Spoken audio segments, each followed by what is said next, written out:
Hola, ¿qué tal? Muy buenas tardes a todos. Muchas gracias por participar nuevamente en este jueves de webinar organizado por EMEX. En esta ocasión tenemos la participación del licenciado Nicolás Corona. Él estudió la carrera de Administración y Finanzas con especialidad en finanzas bursátiles por la Universidad Panamericana. Cuenta con estudios de posgrado en alta dirección por el IPADE. Además, ha cursado diferentes estudios de posgrado de Economía y Banca por Universidad de Columbia. Cuenta actualmente con una certificación, figura 3 como asesor en estrategias de inversión por la Asociación Mexicana de Intermediarios Bursátiles. Licenciado, muchas gracias por la participación el día de hoy. Por aquí puede usted ya compartir su presentación y vamos a estarle auxiliando mis compañeros y un servidor para, sobre todo, el tema de los participantes. Muchas gracias, Nicolás. Si nos hicieras favor de compartir tu presentación. Pues, Listo, David, por favor, confírmenme si ya la ven. a Sí, la ver. vemos. Sí, yo ya la veo. Sí, Ya, Sí se ve, perfecto. perfecto. Oye, muchas sí. gracias por la bienvenida y gracias Muchas también por gracias. la invitación a EMEX, por tener esta oportunidad de tener este webinar, esta charla. Quiero que lo tomen como una charla, ¿eh? Me pueden hacer cualquier pregunta, por favor utilicen el chat, utilicen cualquier herramienta para dejar cualquier duda que puedan tener y me va a dar mucho gusto poder contestárselas. Si la sé, ¿verdad? Si no me la sé, pues ahí se las voy a inventar, pero para que sepan que estamos abiertos para cualquier duda. El día de hoy creo que tenemos un escenario bastante relevante. Quiero iniciar porque no sé, y me imagino que muchos de ustedes deben de estar muy pegados al tipo de cambio. El día de hoy tuvimos un brinco de 20 centavos. Prácticamente habíamos estado el día de ayer rozando los 18.50 y hoy amanecemos ya pegados casi al 18.80. Quiero empezar con esto porque nos da una muestra de qué tan volátil es el mercado. Recuerden que Banco Base es un banco especialista en divisas y pagos internacionales. Somos expertos con 39 años de trayectoria. Comenzamos como una casa de cambio en Monterrey en 1986 y actualmente somos un grupo financiero que atiende a más de 25,000 clientes que a nivel nacional confían sus operaciones con nosotros. Tenemos un volumen transaccional de estos clientes que nos confían sus operaciones en más de 500 millones de dólares todos los días y que nos coloca como uno de los 3 bancos más importantes en el mercado de divisas en México.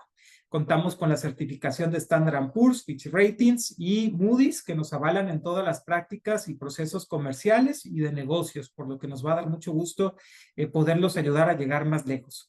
Eso es lo que queremos lograr con estas alianzas y agradezco mucho la invitación de David, del equipo de EMEX, para poder hablar hoy de las expectativas económicas. ¿Por qué son importantes conocerlas? Porque yo sé que muchos de ustedes todos los días toman decisiones y necesitan tener información. El día de hoy vamos a platicar de 3 cosas bien importantes. Cómo se ve el panorama económico para Estados Unidos, cómo se ve el panorama económico para México y la pregunta del millón, cómo se ve el tipo de cambio para los siguientes meses. Esta última pregunta, este último tema es el más difícil, porque como ustedes saben, el tipo de cambio prácticamente se mueve como le dé su regalada gana. No tenemos la certeza y yo les pido por favor que nunca confíen en ninguna expectativa de ningún banco, porque la única expectativa que debemos de cumplir es la que tiene cada una de sus empresas para poder seguir creciendo. Es bien importante también conocer, y eso es obviamente, cuáles son las siguientes etapas o cómo se seguirá desenvolviendo la economía en los siguientes meses y con base en eso tomar decisiones. Por eso el día de hoy estamos aquí, les repito, cualquier duda que tengan me la pueden dejar con el chat. Vamos a destinar 10 minutitos, 12:50 al final para poder contestar cualquier pregunta y con mucho gusto la vamos a resolver. Entonces, vamos a comenzar con Estados Unidos para que nos vayamos adentrando en este tema y que nos podamos ir familiarizando con algunos términos. Creo que para nadie es ninguna sorpresa ver el dinamismo económico que tiene Estados Unidos en este momento. La buena noticia que viene del norte es que no se ve en el corto plazo una recesión. Sí se pudiera ver una desaceleración más pegada al tercer y cuarto trimestre, dependiendo del impacto que tengan las medidas arancelarias que ha impuesto Donald Trump en los últimos meses respecto a la economía americana.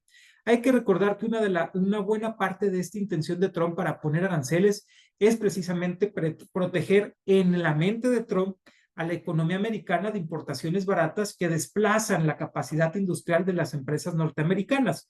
Ahora bien, en el último trimestre, el crecimiento anualizado del segundo trimestre del 2025 mostró un comportamiento de crecimiento al 2.97%, que es esta línea roja del lado izquierdo.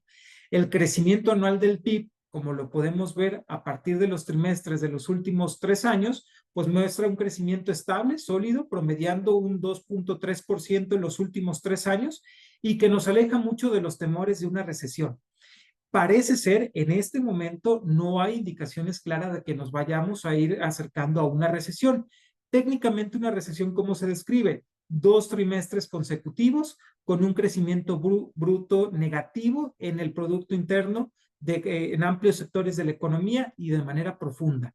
Ahorita no estamos cerca de eso. Si se fijan, estamos con un crecimiento del 2.97% en el anualizado en el último trimestre, en el segundo trimestre, donde los componentes que a ustedes les interesan como exportadores de fruta, como exportadores de productos, vamos a decirlo así, alimenticios, es el consumo privado, donde este consumo está creciendo en 0.53% en la parte de servicios y 0.46% en la parte de bienes. Ahora bien, una parte importante es que el crecimiento trimestral de los bienes continúa con una buena tendencia, con un crecimiento del 0.54% y un anualizado del 2.16%. Oye, Nico, ¿y a mí en qué me afecta esto? Tú como productor de mango, como exportador de mango, como empacador de mango, es muy importante ver la parte de bienes, porque el consumo privado es lo que finalmente detona la demanda para tus productos en Estados Unidos. Por esa parte, estamos y debemos de sentirnos tranquilos. Además de que los productos que ustedes están exportando no tienen sustitutos directos, es decir, no puedes sustituir el mango por otra cosa. Entonces, por esa parte nos debemos de sentir tranquilos. Sin embargo, sí tenemos la posibilidad de que para los siguientes meses podamos ver una desaceleración en el crecimiento económico. Las expectativas de crecimiento que tenemos nos muestran un escenario central del 1.63% para el 2025, pero con un crecimiento anual que se va desacelerando. Quiero llamar tu atención a las columnas de medio del escenario central, donde los primeros 2 trimestres del año comenzamos con un crecimiento anual del 1.99%, ese es un crecimiento anualizado, pero que para el tercer y el cuarto trimestre van disminuyendo al 1.44 y al 1.10. Esto todavía está en el terreno de expansión. La probabilidad de que Estados Unidos caiga en una recesión para este año es bastante baja. Sin embargo, la economía americana se irá desacelerando conforme pase el tiempo, porque obviamente las medidas proteccionistas de Trump afectan el dinamismo del mercado interno americano. Y esto tendrá una repercusión en la capacidad que tenga la economía americana para seguir creciendo con ritmos más rápidos para los siguientes meses. Tenemos un escenario pesimista que no difiere mucho del escenario central, eso nos debería de dejar muy tranquilos, donde probablemente vayamos a ver una contracción en el crecimiento económico para el tercer trimestre y que finalice con un crecimiento del 1.5% en la economía americana para el 2025. Por el otro lado, la parte optimista continúa con una aceleración que podría llevar a la economía americana a crecer al 1.96%. Nosotros como banco base estimamos que el crecimiento económico de Estados Unidos estará cerrando en torno al 1.6, 1.7%.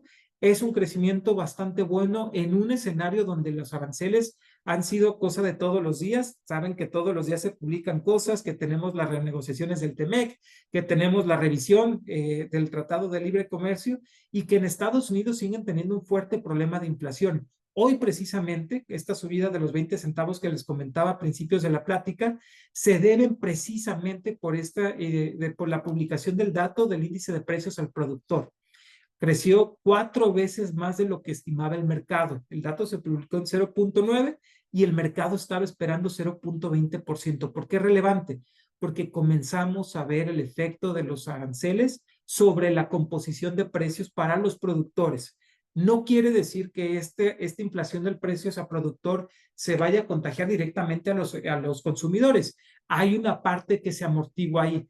pero sí debemos estar conscientes que hay un efecto que se comienza a sentir en la economía norteamericana y que si bien en este momento no estamos cerca de una recesión, sí podemos estar viendo una desaceleración más rápida en los siguientes 2 trimestres. Por la parte del mercado laboral, y esto es algo muy importante porque en Estados Unidos el consumo privado es uno de los mayores componentes del Producto Interno Bruto, seguimos con una buena salud dentro del mercado laboral. En mayo se crearon 147,000 empleos en la nómina no agrícola, con una tendencia al alza estacionalmente respecto al año pasado, y la creación de empleos del sector público parece ser que sigue contribuyendo una buena parte de la creación de nuevos empleos con 73,000. ¿Por qué es importante el mercado laboral? Porque finalmente es lo que determina la capacidad de compra y la capacidad de gasto que tienen las familias. Y las familias, entre otras, son las personas y los entes económicos que ayudan a comprar los productos que ustedes están empacando y exportando hacia el extranjero, principalmente Estados Unidos. Respecto a la inflación, si bien hemos tenido, y aquí les voy a dar un dato, la inflación general es la que compone todos los ítems, todas las cosas que las empresas y las familias compran dentro de una economía. Esta inflación suele ser la inflación más volátil, la que es más susceptible a cambios a lo largo del tiempo. En este momento la inflación está sobre un 2,67%, la inflación general. Sin embargo, la subyacente se encuentra en 2,93%. ¿Por qué es importante esto? Y llamo su atención a la última parte. Déjenme pongo nada más el láser para que lo podamos estar viendo todos. Aquí está. Voy a poner el láser pointer. Muy bien. En esta parte, y se acordarán que a partir de la pandemia hubo un crecimiento muy fuerte de la inflación, no nada más en Estados Unidos, sino en México, por la destrucción de la oferta. La cantidad de empresas que tuvieron que quebrar y cerrar operaciones por la pandemia fue brutal. Y además hubo una disrupción en la cadena de valor de muchísimos bienes y servicios que encareció mucho los costos de transporte, que encareció muchas de las cosas que se necesitan para hacer que las mercancías lleguen a donde tengan que llegar. A partir de esto, hemos venido experimentando un proceso no deflacionario, porque sería tener inflación negativa, sino de desaceleración en la inflación. Los incrementos en los precios han sido cada vez menores. Sin embargo, esta inflación ha sido persistente. Si lo pueden ver aquí, la línea amarilla es la inflación subyacente, que es la inflación más estable, que deja afuera a todos los componentes, en su mayoría alimentos, energéticos que pueden estar causando que la inflación se mueva de forma importante. Entonces, en esta parte hemos tenido una desaceleración en los incrementos de precio, pero que siguen muy arriba de lo que tiene la Reserva Federal, que es el Banco Central Americano, como objetivo. El objetivo es que la inflación en Estados Unidos se encuentre en un 2% más menos 1%. Ahora bien, la de las mercancías, los bienes de consumo, se ha generado o ha estado cerca del 0% en estos últimos meses. Sin embargo, a partir de junio del año pasado, muestra una aceleración importante desde el menos 2% que teníamos al mes de junio del 2024. ¿Cómo se ve la expectativa de inflación en Estados Unidos? Se ve todavía con una trayectoria descendente. Sin embargo, aquí no contábamos con el efecto de este último dato de precios al productor. La expectativa que tenemos con los datos actualizados a principios de agosto de este año, del 2025, era que la inflación en Estados Unidos pudiera cerrar con un 2,2%, ya dentro del rango que tiene la Reserva Federal, donde dice que es una inflación correcta. Esto es relevante porque muchas de las mercancías que ustedes están exportando, muchas de las frutas, muchos de los componentes alimenticios que exportan, estarán sujetos a presiones por la inflación que existe en Estados Unidos.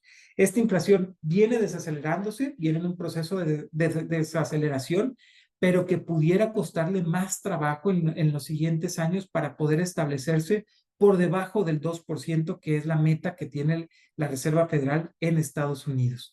Ahora bien, esta Reserva Federal también controla las tasas de interés y las tasas de interés obviamente responden a las expectativas inflacionarias.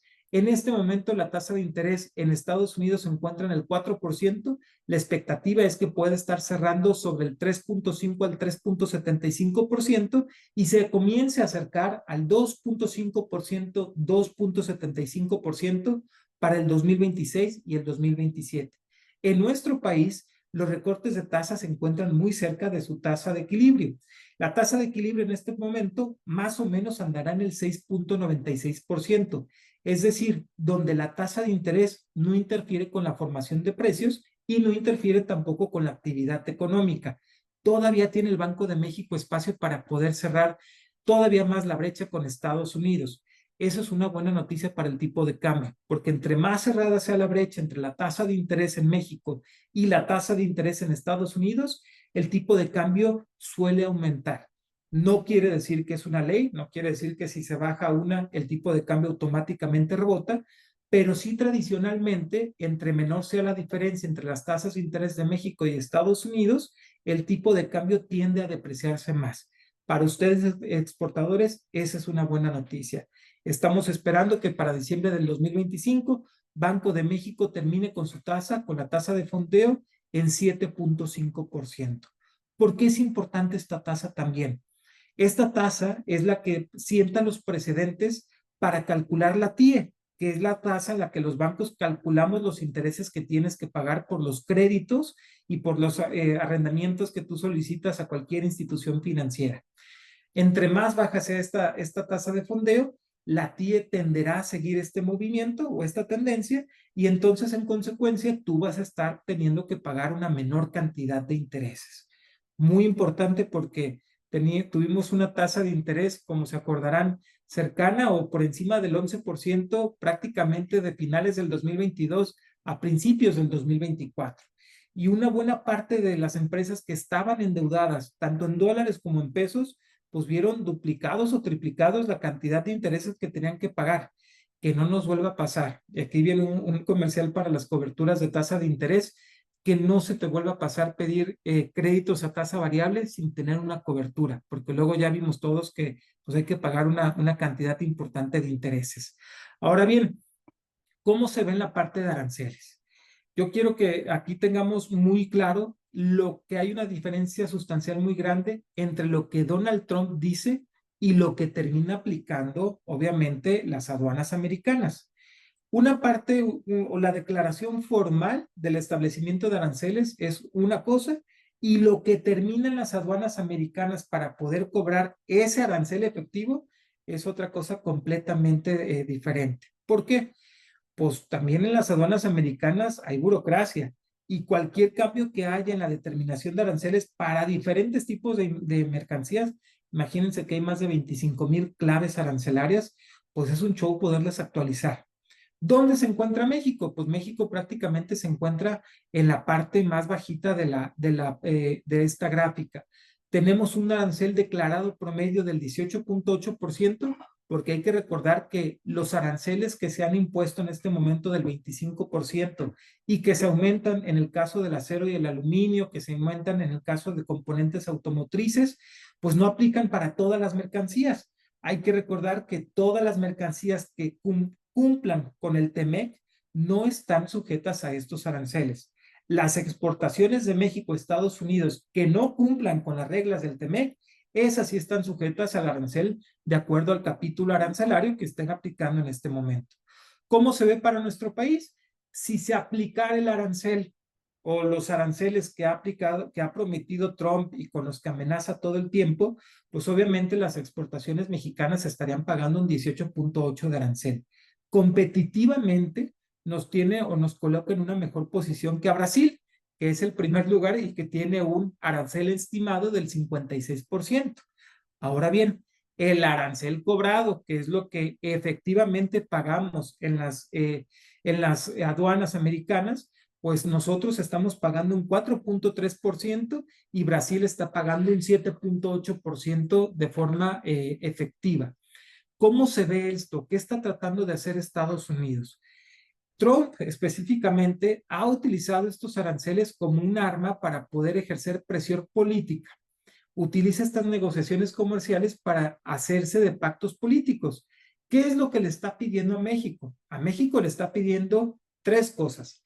Primero, que detenga el flujo de fentanilo que proviene, y hay que decirlo así, que proviene de México y que está entrando a Estados Unidos a través de la frontera sur de Estados Unidos. Dos, que se comprometa a tener a hacer algo para poder frenar la inmigración ilegal que está ocurriendo también en Estados Unidos. Y número tres, que detenga el lavado de dinero que ocurre también en el sistema financiero mexicano en este momento. Entonces, esas son las tres cosas que quiere Trump. ¿Cómo lo puede lograr? ¿O cuál ha sido la carta que tiene Trump para poder lograrlo? Amenazar con más aranceles. ¿El arancel quién lo termina pagando? Y esta es una gran pregunta que tienen obviamente muchos de los economistas que se dedican a estudiar esto. La gran creencia es que la terminan pagando los consumidores americanos. La realidad es que en un ejercicio de cuando se han impuesto aranceles, prácticamente el 70% de los aranceles los terminan pagando los exportadores del país de origen y solamente el 30% lo terminan pagando los consumidores del país destino. ¿Por qué? Porque la capacidad de negociación que tienen los productores en el país de origen es mucho menor respecto a la capacidad que tienen para poder absorber estos aranceles que son impuestos. ¿Cuál es la buena noticia de todo esto? En Estados Unidos se ha creado un término que es TACO, Trump always chickens out, es decir, Trump siempre se raja, ¿sale? Lo acabamos de ver en la parte de los aranceles que nos habían dicho que para el 1 de agosto se iban a imponer el 30% de aranceles hacia México. ¿Cuál fue la negociación el 31 de julio? Pues que siempre no, que nos iban a dar 90 días para seguir negociando. ¿Por qué es importante tener en cuenta esto?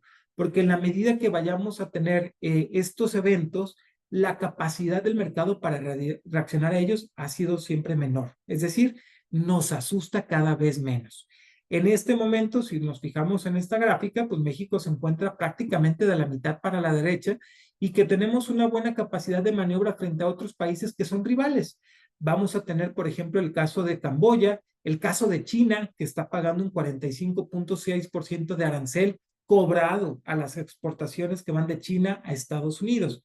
Esta es una oportunidad histórica para México. La oportunidad está en que podamos establecer esta sustitución de las cadenas de valor que están en China, que vayan migrando a México y que vayan estas cadenas de valor a cumplir con las condiciones y con las normas del Tratado de Libre Comercio en Estados Unidos. Entonces, eso es bien importante y aquí tenemos una muestra de ello, de la gran oportunidad que tiene nuestro país para convertirse en una fuente alternativa de cadenas de suministro para la industria americana. Ahora bien, mucho escuchado y eso es una pregunta muy común. ¿Qué tan cerca está de convertirse China en una reserva mundial? De convertir al yuan chino como una reserva de divisas para las economías mundiales. Bueno, está lejísimos.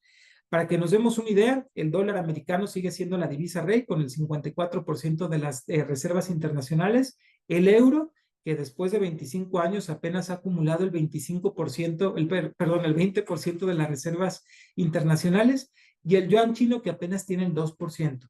¿Por qué ponemos esta gráfica? Porque comúnmente nos dicen, oye, Nico, escuché por ahí que China se va a convertir en la principal economía de reserva del mundo para el próximo año. Está lejísimos. Le va a tomar muchísimos años al yuan chino para poder alcanzar la hegemonía y la importancia que tiene el dólar americano en el comercio y en las reservas internacionales. Les voy a dar un dato. Aquí no aparece México. Estamos dentro de las otras divisas. Pero México, el peso mexicano, sí es una reserva de divisa, una divisa de reserva, perdón. Estamos hablando de que el 1% de las reservas mundiales utiliza el peso mexicano como reserva, como un instrumento para poder realizar operaciones internacionales.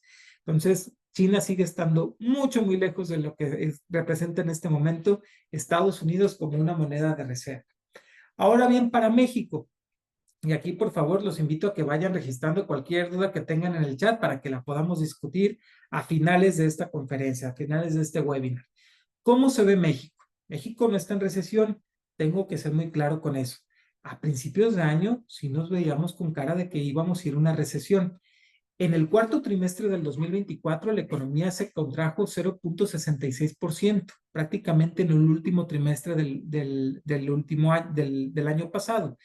Sin embargo, para este primer trimestre del 2025, logramos concretar un crecimiento, voy a decirlo así, muy bajito del 0.20% y para el segundo trimestre un crecimiento del 0.67%. El crecimiento anual está estimado que vamos a crecer a un 1.19% para el segundo trimestre del 2025. ¿Está la economía mexicana en recesión? No, no está. Parece ser que estamos salvando esa parte, o sea, no vamos a estar cerca de una recesión, pero sí estamos en una franca desaceleración. Yo creo que, y nosotros desde nuestra cancha sentimos una desaceleración muy fuerte en el primer trimestre y en el segundo trimestre especialmente de este año. No sé si a ustedes les haya pasado igual, pero nosotros sí sentimos una desaceleración en la gran cantidad y en el volumen de operación que tenemos con los clientes, que obviamente son una muestra representativa para todo el país. ¿Cómo se ve la expectativa de crecimiento? En México se ve mucho más abajo que en Estados Unidos. Y aquí quiero ser muy reiterativo en algo. Normalmente habíamos escuchado, y yo creo que esto lo escuchamos todo el mundo en los noticieros durante los últimos años, que nuestro país crecía al mismo ritmo que Estados Unidos, mientras que Estados Unidos, por ejemplo, el escenario central está en el 1.6, 1.7%, para México está en el 0.35%. Es decir, Estados Unidos, una economía avanzada y desarrollada, va a crecer 6 veces, bueno, 5 veces más que la economía americana, que la economía mexicana, que es una economía que está en desarrollo. ¿Cómo se ve el escenario central que tenemos en Banco Base? Pues tenemos un escenario central que tiene un crecimiento del 0.35%, donde estimamos que hay una contracción en el PIB del 0.5% para el tercer trimestre y del cuarto trimestre del 0.30%. Si esto es real, si esto llega a pasar, que yo creo que la vamos a librar en el tercer trimestre, que vamos a tener no una contracción, sino un crecimiento muy moderado como lo tuvimos en el primer trimestre, entonces estaríamos ya salvando una recesión técnica. Les recuerdo la definición de una recesión técnica: son 2 trimestres consecutivos que tengan una contracción en muchos sectores de la economía de manera profunda. Aquí estaremos salvando prácticamente de una recesión. En el escenario optimista, lo que estamos estimando es que la economía mexicana esté creciendo un 0.95% este año, muy abajito del 1%, en línea con las proyecciones del Fondo Monetario Internacional.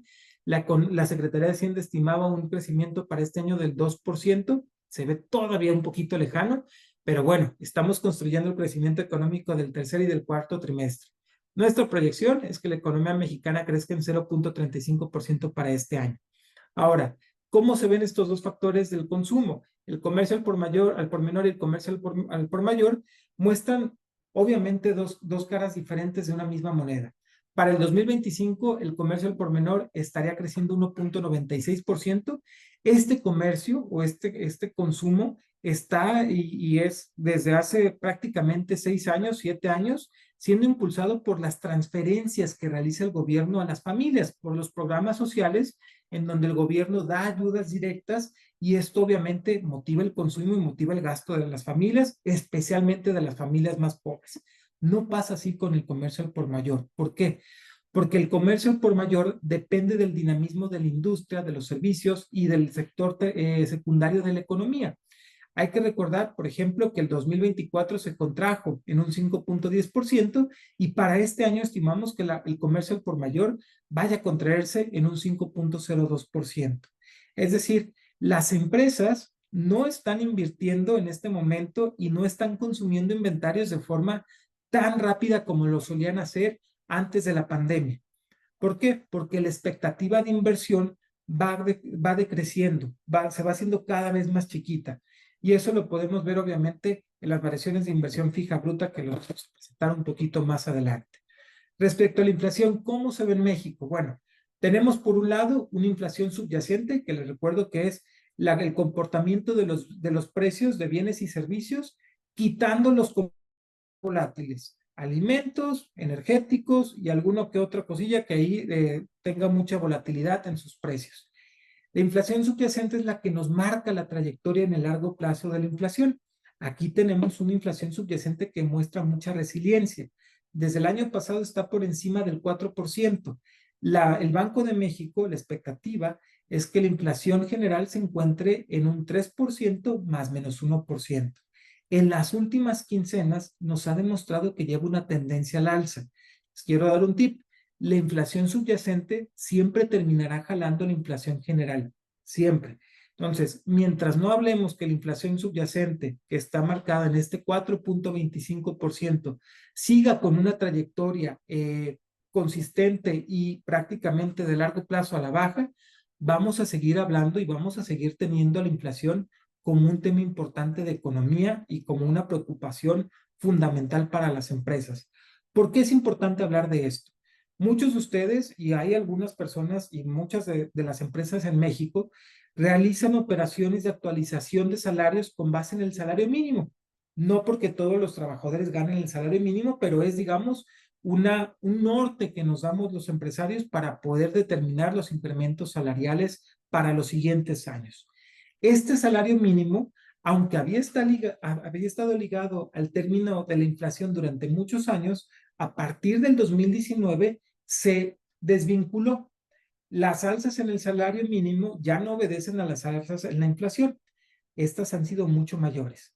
Y un dato, para el próximo año estamos estimando que el salario mínimo tenga una actualización entre el 14 y el 17%. Va a seguir siendo incrementos a doble dígito, pero ya no del 27, 28, 30% como vimos en años anteriores. Sí creemos que siga por encima del 15%, estimamos que esté entre el 14 y el 17%. Llévenselo para que vayan haciendo cuentas para el próximo año.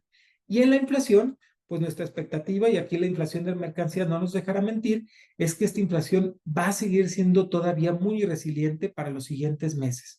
Ahorita, la inflación, por ejemplo, de alimentos, bebidas y tabaco, a tasa anual se encuentra sobre el 5.12%. ¿Por qué es importante ver esto? Porque este es el componente principal que determina la trayectoria de la inflación para las siguientes quincenas y para los siguientes meses. De tal forma que la expectativa de inflación para México, estamos estimando que este año vaya a cerrar sobre un 4.2, 4.3% a lo que resta del año para diciembre del 2025. En este momento, pues obviamente tenemos una inflación que está sobre el 4.1. Estaríamos pensando que la inflación para el 2025 esté cercana al 4.20%, que esté acelerándose durante el primer trimestre del 2026 y que para el 2026 último trimestre, podamos estar hablando ya de un 3.7%. Esto ya está dentro del rango que espera Banco de México para poder estar haciendo esa parte y que no se nos vaya a ir. Aquí lo que les comentaba de la tasa neutra, que es obviamente la tasa donde combate la inflación y no desincentiva el Banco de México la actividad económica, está en 3.97% y ya nos encontramos por ahí muy cerquita, entonces nos da un margen de maniobra para pensar que la tasa de interés va a estar en el 7.5, 7% aproximadamente para los siguientes meses. Muy importante, porfa, cualquier crédito que tengas en tasa variable, cúbrelo. Es bien importante. No te quedes con esa expectativa de que la tasa de interés no afecta a la economía o la rentabilidad de las empresas. Sí afecta y sí puede tener casos de mucho impacto sobre la capacidad de las empresas para poder generar utilidades o para poder generar retornos de inversión. Ahora bien, una de las fuentes principales que que ha tenido la economía mexicana en los últimos años como motor de crecimiento han sido dos. Las transferencias directas que realiza el gobierno a través de los programas sociales, como ya lo veamos un poquito más adelante, y las remesas, el dinero que envían nuestros paisanos desde Estados Unidos o desde cualquier parte del mundo para que vayan y apoyen a la economía familiar de sus familias de origen aquí en México. Bueno, las remesas han tenido un comportamiento a la baja. Habíamos estado acostumbrándonos en los últimos años a que las remesas, a partir de la pandemia, registraban meses o incrementos récord. Con Trump, con la entrada de Trump al gobierno americano, pues hemos visto cómo la cantidad de remesas que van enviando nuestros paisanos de México, de Estados Unidos hacia México, pues han ido disminuyendo. Inclusive han ido teniendo decrecimientos. Ya esto lo vimos a partir de prácticamente septiembre del 2024. Hay que recordar que Donald Trump entró y tomó posesión a finales del 2024, bueno, más bien tomó posesión en enero del 2025, pero nuestros paisanos ya anticipaban medidas fuertes contra la migración ilegal en Estados Unidos. ¿Qué ha ido pasando con eso? Pues obviamente el número de transferencias que realizan nuestros paisanos hacia México va cayendo en la medida que necesitan guardar más dinero para hacer frente a un periodo de incertidumbre, y esto mismo tiene un efecto sobre la economía familiar y sobre la capacidad de consumo que tenemos en nuestro país. Por el otro lado, el crecimiento anual del poder de compra de estas remesas en nuestro país durante los últimos años había tenido un comportamiento negativo en la medida que el tipo de cambio iba bajando. A partir de que entra Trump, se acordarán de las elecciones del año pasado, que ya lo veremos un poquito más adelante, cómo el tipo de cambio reaccionó a las elecciones tanto en México como en Estados Unidos. Eso le permitió tener un respiro a las familias mexicanas que basan una buena parte de su economía familiar en la recepción de estas remesas. En la medida que el tipo de cambio se deprecia, las remesas obviamente adquieren un mayor valor y un mayor poder adquisitivo. En la medida que el tipo de cambio, como en abril, se regresa, pues obviamente las remesas, digamos, rinden para mucho menos. Ahora bien, una de las partes que nos ha estado preocupando mucho y la que le hemos dado mucho seguimiento es al registro de patrones afiliados al IMSS. Aquí vemos una clara tendencia a la baja a partir de junio del año pasado. La cantidad de patrones que se registran como nuevos afiliados al IMSS ha tenido una caída libre, es decir, se están destruyendo empresas en México. Y esta destrucción de empresas obviamente tiene que ver también con la expectativa del clima de inversión que tenemos en nuestro país. Frente a la incertidumbre de no poder saber si vamos a tener o contar con un tratado de libre comercio para los siguientes meses, pues vamos a tener la creación o la destrucción de empresas que están afiliadas y que están registrándose como patrones en el IMSS. Muy importante porque existe una correlación muy estrecha entre la creación de patrones y el crecimiento económico de la economía mexicana. Entonces, parecería que este es un indicador adelantado que nos está anticipando de que la economía mexicana puede estar entrando en una fase de desaceleración, inclusive de recesión, más pegada para finales de este año y que se pueda consolidar como una recesión para los primeros trimestres del 2026. Por último, y esta parte del consumo, que ha sido muy relevante para la economía mexicana, muestra un crecimiento en el segundo trimestre y que fue lo que salvó al crecimiento económico de este periodo del 1.29%, pero que venía de un proceso de descomposición del 1.25% negativo para el último trimestre del 2024 y que ese crecimiento o ese decrecimiento que vimos en el cuarto trimestre muestra y es una señal de la incertidumbre que causó sobre los consumidores mexicanos este segundo mandato de Trump, este tema de los aranceles y que obviamente las familias ante la incertidumbre prefieren ahorrar en lugar de estar gastando. Lo que sí es un hecho, y esto es bien importante porque nosotros en la economía, cuando vemos el comportamiento de largo plazo de una economía, vemos, por ejemplo, la formación bruta de capital fijo, es decir, la capacidad que tenga una economía para comprar bienes y servicios de largo plazo, maquinaria, la construcción, obras de servicio público, aeropuertos, puertos, lo que ustedes gusten y manden, entra aquí. ¿Qué es lo que vimos? Tuvo la inversión fija bruta un crecimiento máximo en octubre del 2023, más o menos estuvo creciendo por abajito del 25%, y a partir de ahí comienza un desplome. Este desplome, ¿a qué se debe? En el 2023 terminamos con las obras insignia del gobierno de López Obrador, que fue la refinería de Dos Bocas, el Aeropuerto Internacional de Felipe Ángeles y el Tren Maya. A partir de la conclusión de estas obras, que no me voy a meter en temas políticos, a menos de que me lo pidan, pero de mi parte no me voy a meter en esa parte de temas políticos. A partir de la terminación de estas obras, vimos cómo la formación bruta de capital fijo comienza a desplomarse. La inversión del gobierno cae a niveles récord, cae en porcentajes impresionantes, cae en torno al 25% anual, y entonces eso arrastra a toda la inversión fija bruta en el conjunto de la economía. Al ser el gobierno un ente regulador y un ente que promueve la inversión en la economía en su conjunto y ver que el gobierno no está invirtiendo, pues obviamente la propensión marginal al gasto de las entidades privadas, de las personas, de las empresas, pues también cae. Entonces, tenemos en este momento, abril del 2025, una caída del 7.72% en la inversión, como se explica la formación de capital. Ahora, en la parte de ingresos, aquí se viene un problema importante y creo que ahí todos tenemos que ser conscientes de lo que nos puede pasar para nuestras empresas. No voy a desglosar cada uno de los renglones que tenemos aquí, pero lo que estamos viendo es una caída, por ejemplo, en los ingresos petroleros del 23.8%. Esta caída de los ingresos petroleros ha sido paliada con un crecimiento de los ingresos tributarios, es decir, de los impuestos, del 8.9%. Sin embargo, ¿esto qué significa? Que la capacidad que va a tener el SAT para poder cobrarte más o para poder hacer menos devoluciones va a estar supeditada por el gasto público. Hay pocas cosas que puede hacer el gobierno para poder seguir manteniendo el gasto público al ritmo que lo estaba llevando hasta el 2024. Quiero recordarte que el 2024 marcó el déficit fiscal más grande de los últimos 30 años. Tuvimos un déficit que representó el 6% del PIB, 5.9%. ¿Qué implica esto? Que prácticamente el gobierno tuvo que pedir prestado un equivalente a 100,000 millones de dólares tan solo el año pasado para poder seguir financiando su programa de gasto. Esto no puede seguir. A pesar de que México tiene una relación deuda-PIB bastante sana, que está sobre el 56-57%, el costo de nuestra deuda no es la misma que otros países se endeudan. Otros países se endeudan a tasas del 2 o el 3%.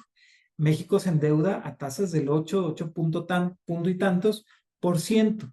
Y si hablamos de Pemex, pues obviamente el nivel de deuda que tiene Pemex y el costo de su deuda es mucho más alto. ¿Qué es lo que quiero que pongas las antenitas bien atentas para el siguiente año? El cumplimiento de las obligaciones fiscales. El próximo año, el gobierno tiene de dos sopas. O recorta el gasto en 340,000 millones de pesos o aumenta la recaudación en 340,000 millones de pesos. Es decir, que los ingresos tributarios tengan que crecer prácticamente en un 14% para el próximo año. Se antoja difícil en un entorno con una economía que se está desacelerando y con una cantidad de empresas y de patrones que va cada vez siendo menor. ¿Qué te quiero pedir? Y eso es algo que le estamos pidiendo a todos nuestros clientes, a todas las empresas, a todo el conjunto económico en general. Necesitamos que te quites el target, o sea, la mira que puede tener Hacienda y que te conviertas prácticamente en un contribuyente en cumplimiento. Porque lo que va a estar haciendo Hacienda es no estar o siendo mucho más duro con la capacidad de auditoría y de cobro de impuestos, tanto a través del ISR, del IVA y del IEPS, para todas estas empresas que son los contribuyentes cautivos. Tenemos que ser muy claros. Es muy probable que para el próximo año o finales de comencemos a hablar más, a escuchar hablar sobre una reforma fiscal. Esta reforma fiscal, si queremos que sea, obviamente con miras de largo plazo, debería de ampliar la base gravable de contribuyentes que hay que tiene Hacienda en este momento. Yo lo que te pido es, quítate la diana de la cabeza y mejor convirtámonos en un contribuyente al corriente de sus obligaciones fiscales, porque se antoja muy difícil las decisiones que tiene que hacer el gobierno para el próximo año. Esa parte es bien importante porque en este momento tenemos un déficit que va a estar haciéndose de prácticamente con los gastos que tenemos aumentados en este año de los gastos que tiene que hacer el gobierno de 2.6 billones de pesos para lo que resta para los primeros 5 meses del 2025. Aguas con eso porque podemos seguir teniendo un importante déficit en esta parte. Ahora, para Pemex, pues Pemex sigue siendo una salida importante de efectivo. Parece ser que este año una parte de la operación ya se está componiendo. Apenas algunos días se anunció un plan integral para el rescate de Pemex que incluye una capitalización a través de vehículos financieros novedosos que le va a permitir tener un poco más de margen de maniobra a la nueva administración de Pemex para tomar decisiones y para realizar inversiones en donde realmente es rentable, que es la parte de exploración y producción, y alejarse un poquito más de la parte que pierde más, que es la refinación. Para que se den una idea, por cada barril de petróleo que está refinando Pemex, perdemos $57.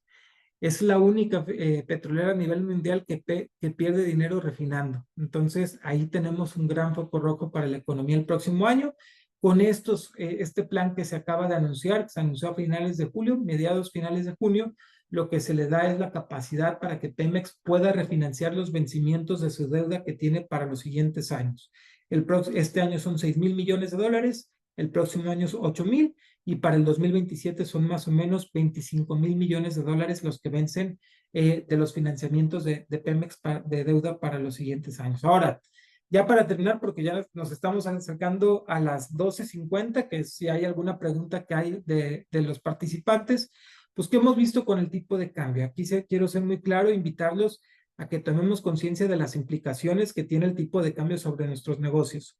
Si yo les pudiera preguntar, ¿qué prefieres, vender dólares a 16 pesos o a 21?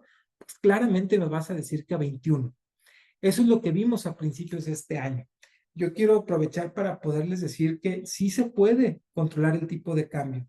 Sí podemos tomar estas oportunidades que se acercan cuando hay mercados de 21 pesos, de 20 pesos, y que nos puedan estar ayudando a que podamos mejorar el flujo de efectivo dentro de nuestras empresas. Yo quiero hacer un ejercicio contigo y te pido hacer una reflexión. Vamos a sacar y a calcular cuántos dólares has vendido a partir de abril a la fecha. Probablemente haya alguna de sus empresas que están vendiendo $100,000 al mes, 300, $1,000,000. Ponle el número que quieras. Ese número multiplícalo por 3. Ese número multiplícalo luego por 4. Vamos a pensar que tu empresa vende $1,000,000 al mes. A partir de abril hemos pasado por mayo, junio y julio. Son $3,000,000 los que han vendido. Del tipo de cambio que vimos en abril, 21 pesos, contra el tipo de cambio que tenemos en este momento, que más o menos andará sobre el 18.80, pues tenemos prácticamente 2 o 3 pesos. Vamos a ponerlo en 2. Son 6 millones de pesos que las empresas han dejado de recibir por flujo de efectivo solamente por temas cambiarios. Mi objetivo, y eso es lo que yo quiero, con lo que quiero que te quedes, es que no vamos a adivinar el tipo de cambio. Cada una de las empresas que están aquí presentes, de los 19 participantes, tiene un tipo de cambio de equilibrio. Hay algunos de ustedes que hicieron equilibrio o que hicieron presupuestos sobre el 20 pesos, sobre los 19.50. Ese es el tipo de cambio que te alcanza para pagar lo que tienes que pagar y para seguir creciendo. Van a haber pocas cosas que puedas encontrar, salvo el precio de la fruta en el mercado internacional, que tenga un impacto en el flujo de efectivo de tu empresa tan importante como el tipo de cambio. A raíz de, quiero describirles más o menos qué es lo que hemos visto a partir del 2023. Vamos, y se acordarán que a partir del 2024 comenzamos otra vez a escuchar del superpeso. ¿Te acuerdas que prácticamente entre marzo y junio del año pasado el tipo de cambio llegó a tocar hasta el 16.38 pesos por dólar? Prácticamente, y si me pongo contra el máximo, por ejemplo, de la pandemia, que en la pandemia llegamos a tocar el 25.78, pues el tipo de cambio se bajó 9 pesos del 2020 al 2024. En 4 años, los dólares que tú recibes por exportar perdieron un valor de 9 pesos mínimos contra máximos, ¿vale? Me vas a decir, Nico, pero pues tampoco el 25 pesos duró 15 días, no, duró un día. Pero vamos a pensarlo así. ¿Por qué es importante esto? Porque siempre teníamos la idea de que el tipo de cambio se depreciaba a lo largo del tiempo. Y pues la realidad es que hay ciclos económicos donde no sucede esto. En esta parte, por ejemplo, en el 2018 comenzamos, o del 2018 al 2025, prácticamente el tipo de cambio no se ha movido. En el 2018 llegamos a tener niveles de 18.50, que son el tipo de cambio que tenemos en este momento. Ahora bien, entre esos años y entre ese periodo de tiempo, hemos tenido tipos de cambio máximos de 25 y tipos de cambio mínimos de 16.38. ¿Qué es lo importante? Aquí lo que yo te quiero invitar es a que nos invites, obviamente, que podamos tener un acercamiento contigo, porque tenemos la forma de amarrar o de congelar tipos de cambio para que tú puedas aprovechar estas oportunidades en el futuro a través de coberturas de tipo de cambio. Si yo no tengo la intención de decirte que le vamos a ganar el mercado, yo no tengo la bolita mágica, me encantaría decirte, el próximo año va a estar a 17 pesos, nadie lo sabe y te pido que por favor, si alguien se atreve a decírtelo, corras y huyas de ese lugar de forma inmediata, porque muy probablemente no le van a atinar y tú vas a tomar decisiones con base en esas expectativas. Yo lo que te invito es a hacer un trabajo primero interno. Decir, oye, para el 2026, ¿qué tipo de cambio voy a utilizar para el presupuesto? Pues voy a utilizar el 18.50, 19 pesos, perfecto. Con 19 pesos, ¿tú cumples con tus compromisos? ¿Te da el flujo suficiente para que puedas pagar las obligaciones que tienes, pagar tus créditos, pagar la nómina y seguir teniendo capital de trabajo? Sí, perfecto. Va. Si yo te puedo garantizar que vas a vender por encima de ese presupuesto, va a ser un margen de intermediación o un margen de operación excedente para ti. Casémonos con esos márgenes. ¿Qué esperamos para el tipo de cambio? Te lo voy a dar como una expectativa, contradiciendo lo que te acabo de decir, de que no le huyas cuando escuches que alguien está hablando de tipo de cambio. Lo que sí estamos esperando es que vamos a entrar, y esto es bien importante, normalmente en el 2026 habríamos hablado de una revisión del TEMEC. Ahora estamos hablando de una renegociación, ¿vale? Al entrar en una renegociación, vamos a tener fuertes episodios de volatilidad. Voy a ser muy sincero con eso. ¿Qué son fuertes episodios de volatilidad? Quiere decir que si en este momento el tipo de cambio está en 18.80, podríamos ver y se confirma la renegociación del TEMEC en los primeros días o en las primeras semanas después de esa noticia, es altamente probable que volvamos por encima de los 19.50. Si la renegociación termina en algo favorable para México, entonces veríamos un regreso del tipo de cambio otra vez sobre niveles de 18.50, 18.30 hasta 18 pesos por dólar. ¿Qué es a lo que quiero que te prepares? Que estés bien preparado para que cuando, en caso de que este escenario de que el tipo de cambio llegara a estar a los 19.50, puedas tomar una oportunidad y cubrir las siguientes ventas de dólares que tengas para el futuro y que te quedes con la tranquilidad de que al menos un porcentaje de tus ventas va a estar por encima del tipo de cambio presupuesto que tengas para este y para el próximo año. ¿Qué podría pasar, por ejemplo, que te permitiera acceder a un tipo de cambio mayor? Lo que vimos hoy. Cualquier indicación de que la inflación en Estados Unidos se está acelerando va a ser una buena noticia para ti que eres vendedor de dólares. Porque entonces quiere decir que la Reserva Federal en Estados Unidos no va a bajar su tasa, no va a haber dinero barato y pues no va a haber dinero para poder invertir en otros lugares como México. Bien importante, hay que estar muy de la mano de un asesor financiero experto. Aquí me acompaña Hugo García, que es el asesor financiero que tiene la relación con Emex, que con mucho gusto los puede ayudar para que le puedan pedir sus datos a David y que él los va a estar acercando a estas decisiones para que les podamos ayudar con toda la información posible, acercarles la mayor cantidad de información para que puedan tomar decisiones. Ya para terminar, porque ya va a dar la 1 de la tarde y sé que teníamos un espacio de 1 hora en este webinar, nada más te dejo con 3 recomendaciones. La primera, define bien tus presupuestos. Los presupuestos que nos puedas facilitar son la base para que nosotros te podamos hacer recomendaciones. Mi recomendación para el próximo año es tomar un tipo de cambio presupuesto de 19 pesos, con una banda que va del 18.75 al 19.25. Muy prudente, ¿vale? Para que no nos vayamos a emocionar y decir, pues yo le voy a poner a 21 a ver qué pasa. No, algo muy prudente que te pueda servir para generar excedentes en la operación. Número 2, hay que estar muy atentos a la renegociación del TEMEC. Como te comentaba, la expectativa era que tuviéramos una revisión para el 2026, pero es muy probable que Trump vaya a estar presionando para que esta revisión, que nada más era, oye, ¿cómo vamos? Bien, fregón, le seguimos. O no sabes qué llamarte, activo la cláusula sunset y el tratado se termina 8 años después. Vamos a ver muy probablemente que se vaya a renegociar en el 2026 o inclusive en la última parte del 2025 el Tratado de Libre Comercio. Tú tienes, o ustedes tienen una gran ventaja. Estados Unidos tiene una producción, vamos a decirlo, no quiero decir pobre, pero el mercado interno no alcanza a cubrir el consumo de mangos que hay en Estados Unidos. Es poco probable que por la parte de específicamente el mango vayamos a tener una presión. No quiere decir que se tengan que dormir en sus laureles. Creo que la defensa de la NOM 188 y que pueda ser utilizada para esta parte del cumplimiento de las normas del Tratado de Libre Comercio va a ser crucial para que ustedes puedan seguir teniendo esta ventaja competitiva frente a otros países, especialmente Filipinas y países de Centroamérica que son grandes exportadores de mango.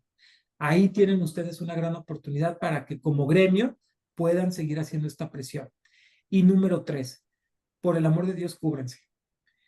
No quiero, y de verdad, no puedo pensar en la oportunidad que vimos, por ejemplo, con los niveles de tipo de cambio de abril, que llegamos a estar hasta el 20.80 en algún momento cuando se anunciaron los aranceles y cuando empezó todo el desmadrito en diversas partes del mundo, el tema de Ucrania, el tema de Israel, que le ayudó a echar fuego al tipo de cambio y a la volatilidad en el mercado para que pudiéramos ver tipos de cambio en esos niveles.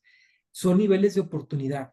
Yo los invitaría a que cualquier tipo de cambio por encima de 19 pesos, ustedes puedan ir construyendo una sábana. La decisión está muy sencilla. Acuérdense que cada vez que ustedes venden dólares por debajo de su presupuesto, son pocas las alternativas que como empresas y empresarios les quedan para llenar ese boquete, porque el precio no lo ponen ustedes, lo pone el mercado, ¿vale? Tanto de la fruta como del tipo de cambio.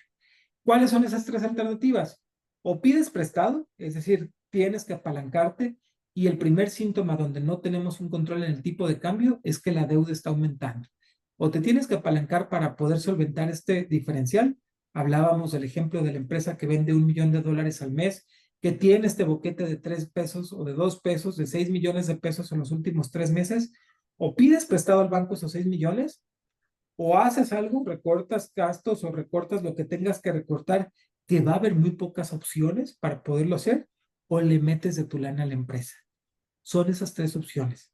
Es mucho más eficiente y mucho más barato tener la asesoría para poder hacer una estrategia de cobertura que te permita dormir tranquilo. Yo no te quiero decir que mañana se va a ir a 16 pesos. No tengo ningún argumento para decirte que se va a ir a 16. No. Es mucho más probable que veamos un tipo de cambio de 19.50 o de 20 pesos en el mediano plazo, 3, 6 meses. Pero sí te quiero decir que la oportunidad que tengamos para cuando llegue ese nivel va a marcar el destino y va a marcar la rentabilidad de tu empresa para los siguientes 12 meses. No la desaprovechemos. Te invito a que lo podamos hacer y estamos para servirles cualquier asesoría que necesiten. David, por nuestra parte sería todo. Espero que les hayamos generado menos dudas con las que llegaron y que les hayamos podido contestar cualquier cosa y cualquier duda e información que les puedan tener y servir de mucha utilidad.